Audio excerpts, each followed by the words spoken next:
अल्हम्दुलिल्लाह अल्हम्दुलिल्लाहि रब्बिल आलमीन वस्सलातु वस्सलामु अला सय्यिदिल अशरफिल अंबिया वल मुरसलीन व अला आलिहि व अस्हाबिहि अजमाइन अम्मा बाद फ़अऊज़ु बिल्लाहि मिनश शैतानिर रजीम बिस्मिल्लाहिर रहमानिर रहीम।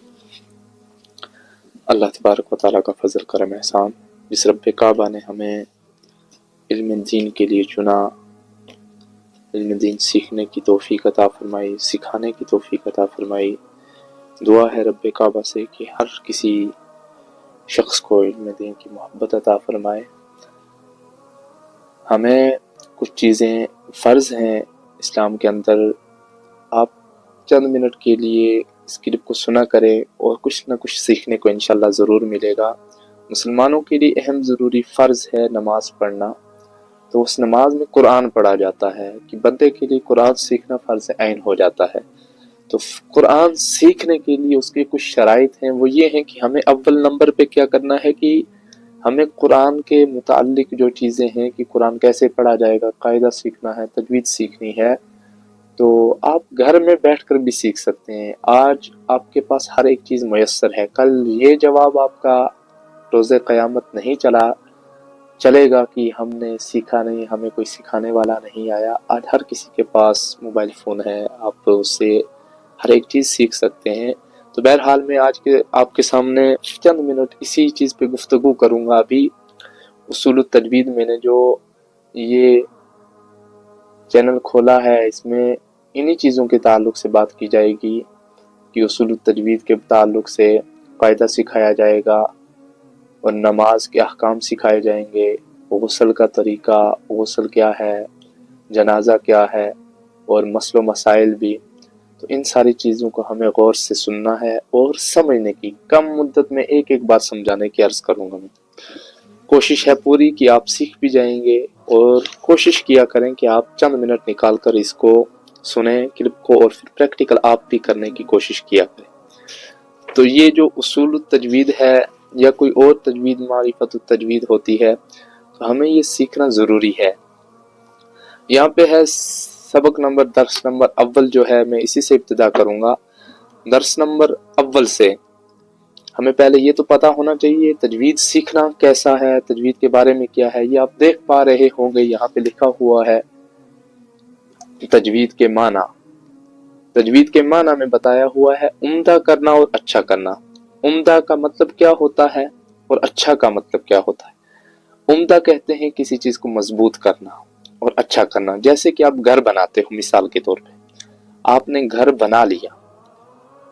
जब आप घर बनाओगे उसमें आप सीमेंट इस्तेमाल करोगे, उसको आप मजबूती के साथ बनाओगे। घर तो बन गया, मजबूत तो हो गया, लेकिन अच्छा नहीं हुआ। अच्छा तब होता है जब उसमें रंग रोगन किया जाता है, लाइटें लगाई जाती है, तब जाके वो अच्छा हो जाता है। गोया कि हमें कुरान मजीद को उम्दा भी करना है और अच्छा भी करना है, मजबूत भी होना चाहिए और अच्छे अंदाज में पढ़ने का तरीका भी आना चाहिए। तो तजवीद का माना यही होता है। उसके बाद है तजवीद की तारीफ। अब ये एक बात मैं पहले ही बता दूं, बुजुर्ग भी इसको सुन के सीख सकते हैं, अच्छी तरह से समझ सकते हैं। तजवीद की तारीफ से क्या मुराद है, हर हरफ को अपने मखरज से तमाम सिफात के साथ अदा करना।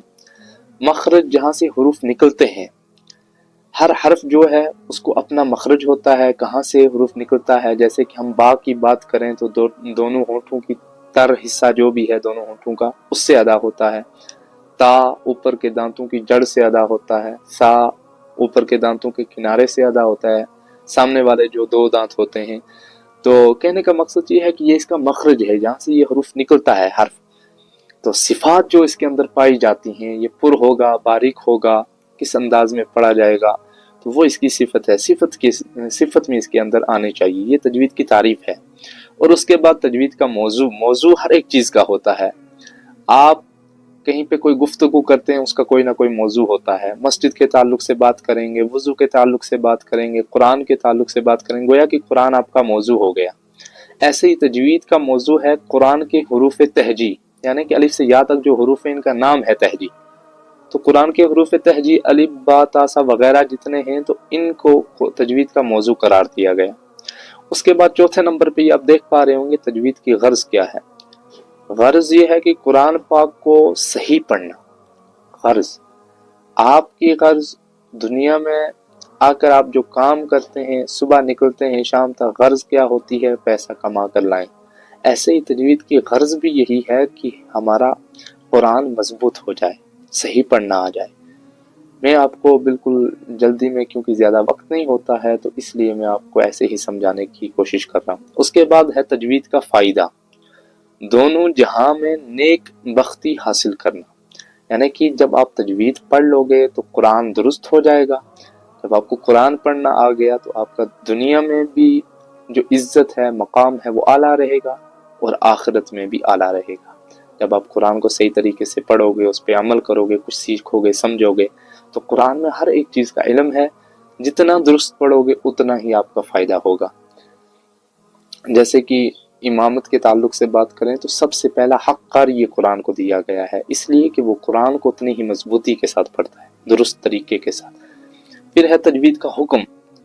हुक्म क्या है तजवीद का? इतना इल्म तजवीद सीखना जिससे हम कुरान पाक सही पढ़ सकें। ये फ़र्ज़ आइन है हमारे लिए, यानी कि हर किसी शख्स के लिए। आप नमाज पढ़ते हो, कुरान सीखना छोड़ दिया, आपने फ़र्ज़ आइन को तर्क कर दिया, गोया कि आपका नमाज पढ़ना काबिल कबूल नहीं है। आज के दौर की बात कर रहा हूँ। और पूरा जो इल्म तजवीद का सीखना है ये फ़र्ज़ किफ़ाया है। गाँव में से कोई एक भी पढ़ ले पूरी तजवीद को तो सब बरी ज़िम्मा हो गए। लेकिन इतना इल्म तजवीद सीखना जिससे आप कुरान सही पढ़ सकें, ये हर एक शख्स के लिए फ़र्ज़ आइन है। मर्द हो, औरत हो, कोई भी शख्स इसने कलमा पढ़ लिया, ला इलाहा इल्लल्लाह मुहम्मदुर रसूलुल्लाह, सब के लिए इल्म तजवीद का सीखना इतना जिससे कुरान सही पढ़ सकें, ये फ़र्ज़ आइन हो जाता है। और फिर मर्तबा इस तजवीद का क्या है? ये तमाम उलूम से अफजल है। यानी कि इल्म दुनिया, इल्म नुजूम, जितने भी इल्म हैं, आप अगर उस तरफ बात करेंगे तो बात बढ़ जाएगी, उस तरफ नहीं जाना है। तो हमें यही समझना है कि तमाम उलूम जो है उससे अफजल जो इल्म है वो इल्म तजवीद है। क्यों? क्योंकि कुरान मजीद सब किताबों से अफजल है, सबसे ज़्यादा उसी को पढ़ने का सवाब मिलता है। गोया कि वही कुरान हम दुरुस्त इसकी वजह से कर पाते हैं। तो इल्म तजवीद का मर्तबा जो है ये तमाम उलूम से अफजल है।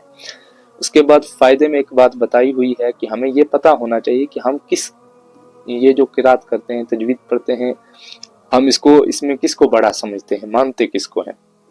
तजवीद में जो हमारे इमाम है वो आसिम रहमतुल्लाहि ताला अलैहि हैं, और दूसरे इमाम आसिम के दो शागिर्द गुजरे हैं, रहिमहुमुल्लाह के दो शागिर्द इमाम आसिम के।